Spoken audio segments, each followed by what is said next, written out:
एक आम सी बात होती है कि हम जिन इलाकों में जाते हैं कवरेज के लिए, उनके डेटा हमारे पास होते हैं, बैकग्राउंडर हमारे पास होते हैं, वहाँ की जो कल्चर है, संस्कृति है, वो कैसी है, वो हमारे पास होते हैं। पहले कौन जीता था, अब कौन आया है, वो हमारे पास होता है। फ़िज़ा कैसी है, रुख कैसा है, वो सब हमारे पास है। और ये हमारे पास इसलिए क्योंकि गूगल बाबा हमारे पास है। हम जब मीडिया में आए थे तो गूगल बाबा नहीं थे, लेकिन इलेक्शन तब भी होते थे और कवरेज तब भी होती थी और बहुत अच्छी होती थी, और तब सिर्फ मीडिया होती थी। वो गोदी मीडिया या पोपू मीडिया या कोई और मीडिया नहीं होती थी, सिर्फ मीडिया होती थी। तो आज भी ये जो कोशिश है कि मीडिया के उस सही मायनों में वजूद को, अस्तित्व को बचाने के लिए जो शम्स तबरेज़ ने और उनकी टीम ने जो कोशिश की, वो काबिल तारीफ है। क्योंकि आप ये देख लें कि जब हवा का रुख आपके खिलाफ हो और आप बोल रहे हों, तो आप मानिए कि आप पत्रकार हैं, और अगर नहीं तो फिर आप चाटुकार हैं। तो आपको तय करना है कि आप किस तरफ जा रहे हैं। सबसे पहले अपने तथ्यों को, फैक्ट्स को अपने पास रखिए। आप चाहे किसी भी इलाके में जा रहे हों, आपके पास कम से कम पिछले 5 चुनावों का आंकड़ा होना चाहिए। बिल्कुल तथ्यों पर आप किसी के उससे उठा करके मत करिए, खुद बैठें, रिसर्च करें, देखें और नापी तोलें, उसके बाद जाएं। मेरा क्योंकि प्रैक्टिकल एक्सपीरियंस रहा है, तमाम जगहों पर मैं खुद जा करके मैंने प्रोग्राम्स किए, एज ए एंकर प्रोग्राम किए मैंने। तो यहाँ देखा गया कि एक ख़ास तौर की भीड़ होती है जो वहाँ के लोकल जो लीडर्स होते हैं वो तैयार करके रखते हैं। उन्हें पता होता है कि कौन सा मीडिया चैनल कहाँ आ रहा है, कब क्या प्रोग्राम करेगा, कैसा होगा। तो आपके पहुँचने से पहले या तो वो आपको मिलेंगे, और या जब आप प्रोग्राम शुरू कर लेंगे तब आपको मिलेंगे, और अलग अलग दायरों में बटे हुए मिलेंगे, अलग अलग ग्रुप में मिलेंगे, लेकिन वो एक ही विचारधारा के होते हैं। आप उस प्रोग्राम को करने के बाद अगर किसी कंक्लूजन पर पहुंच जाते हैं तो मैं यूँ कहूँ कि आप कहीं ना कहीं गलत हों। आप ऐसे लोगों के बीच में जाइए जो बिल्कुल अनऑर्गेनाइज हैं, ठेले वाला, रिक्शे वाला, बस में जाइए, ट्रेन में जाइए, कश्तियों में लोग बैठे हुए होते हैं। मैंने सब प्रोग्राम ऐसे ही की और खूब इंजॉय किया, और उसके नतीजे भी देखे। तकरीबन जिस तरीके के अनुभव हमने लिए और जो कंक्लूजन दिए, नतीजे वैसे ही थे। अब क्योंकि एक हवा है, पूरी तरीके से एक चीज़ को मोबिलाइज कर दिया गया है, डिफाइन कर दिया गया है, सेग्रीगेट कर दिया गया है, और उसी तरीके से मीडिया भी वो भाषा बोल रहा है। उस भाषा की बहाव में हमें नहीं जाना है। उस भाषा को सुनना ज़रूर है, लेकिन उस भाषा को एक तरफ रख करके फिर अपने लिए एक नई भाषा का गठन करना है, गढ़ना है कि बाकी हकीकत क्या है। ये जो चौथा स्तंभ है, उससे जनता को बहुत सारी उम्मीदें होती हैं कि जो व्यक्ति जो खड़ा हुआ माइक लेकर के बोल रहा है चैनल पर, तो जो बोल रहा है वो बिल्कुल सही बोल रहा है, और वो अपना मैंडेट बना लेता है। तो ये हमारा धर्म बन जाता है कि हम उन सब चीज़ों को बिल्कुल तहों में जाएं और उनकी जांच पड़ताल करें, उनसे वही सवाल पूछें। सवाल वो ना पूछें जो यहाँ मीडिया में घूम रहे हैं, सवाल वो ना पूछें जो सवाल बताए जा रहे हैं, सवाल वो पूछें कि वाकई वहाँ विकास हुआ था कि नहीं होता। वहाँ जो पिछली बार जो भाई साहब खड़े हुए थे, नेताजी, जो उन्होंने वादे किए थे, उनमें से कितने वादे उन्होंने करे नहीं करे, तो आप बताएं क्या करेंगे। अब जो आ रहे हैं उनका बैकग्राउंड क्या है। ये तमाम चीज़ें हैं जो बुनियादी हैं, हम सभी करते हैं। मैं सिर्फ दोहरा रहा हूँ क्योंकि हो सकता है 2-4 बच्चे ऐसे हो, वरना आप सभी अच्छे पत्रकार हैं, जानने वाले हैं। मैं जिसको भी जानता हूँ कम से कम 10-12 साल का तजुर्बा उसके पास है।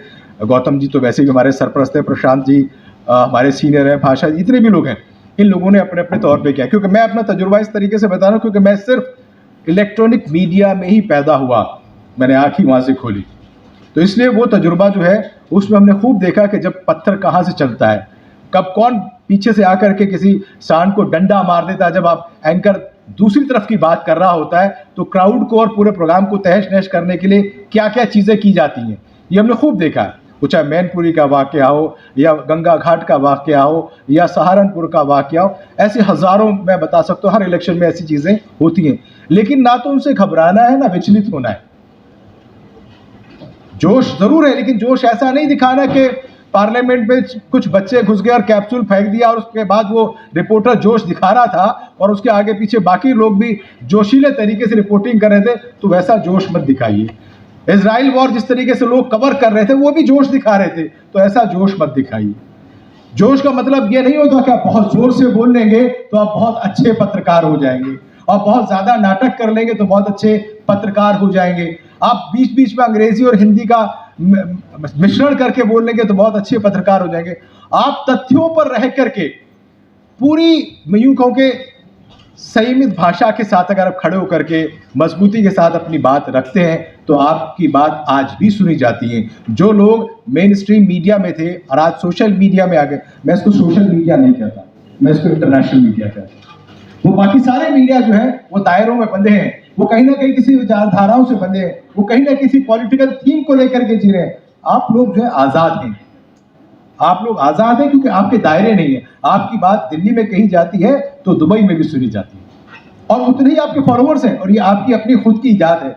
या पीछे कोई कॉर्पोरेट घराना आपके पीछे नहीं बैठा, कोई बहुत बड़ा सरमाएदार आपके पीछे नहीं बैठा। आपकी सोच, आपका जज्बा और एक पॉजिटिव अप्रोच के जर्नलिज्म को जिंदा रखना है। वरना यहाँ प्रेस क्लब में ज्यादातर लोग आकर के खाने पीने के लिए आते हैं, घूमने फिरने के लिए आते हैं।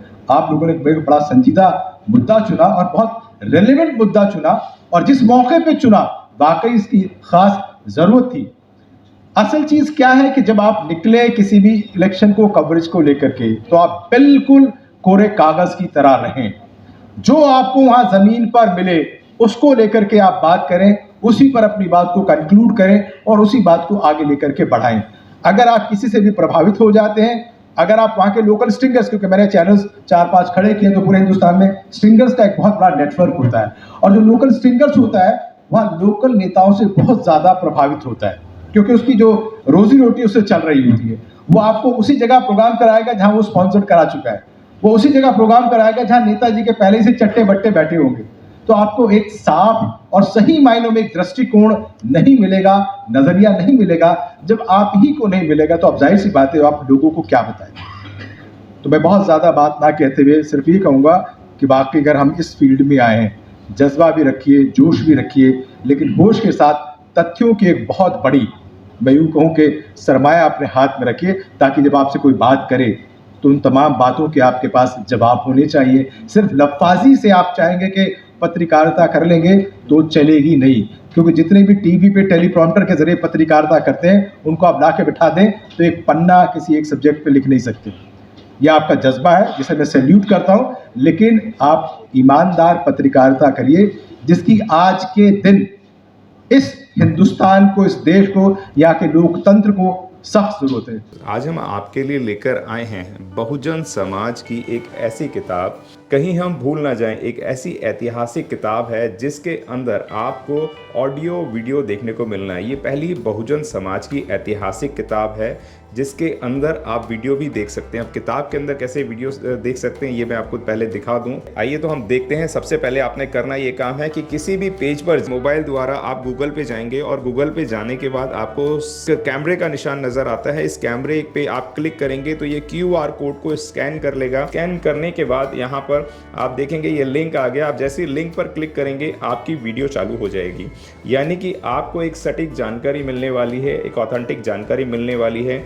बहुजन समाज की पहली ऐतिहासिक किताब है जिसके अंदर आपको तमाम महापुरुषों की जानकारी मिलने वाली है। आप इस किताब में देख पाएंगे तथागत सम्यक बुद्ध जिनकी पूरी जीवनी आपको मिलने वाली है, महान सम्राट अशोक जिनका जीवनी आपको इसके अंदर पूरी मिलने वाली है, संत कबीर दास, संत शिरोमणि गुरु रविदास, सम्राट मीर भोज जिन्होंने इतिहास रचने का काम किया, गुरु घासीदास बाबा, वीरांगना झलकारी बाई, वीरांगना उदा देवी पासी, नागेली वीरांगना की कहानी, एकलव्य जिसका अंगूठा काट लिया था धोखे से, चोखा मेला हरिचंद ठाकुर, ज्ञानदीप छत्रपति शाहू जी महाराज, बिरसा मुंडा, ज्योतिबा फूले, माता सावित्रीबाई फूले, फातिमा शेख, EV रामास्वामी, स्वामी अच्युतानंद, बाबा साहब डॉक्टर BR अम्बेडकर जिनका मूल ग्रंथ आपको इसमें छोटी सी किताब में मिलने वाला है। आप ऑडियो भी देख सकते हैं, वीडियो भी देख सकते हैं।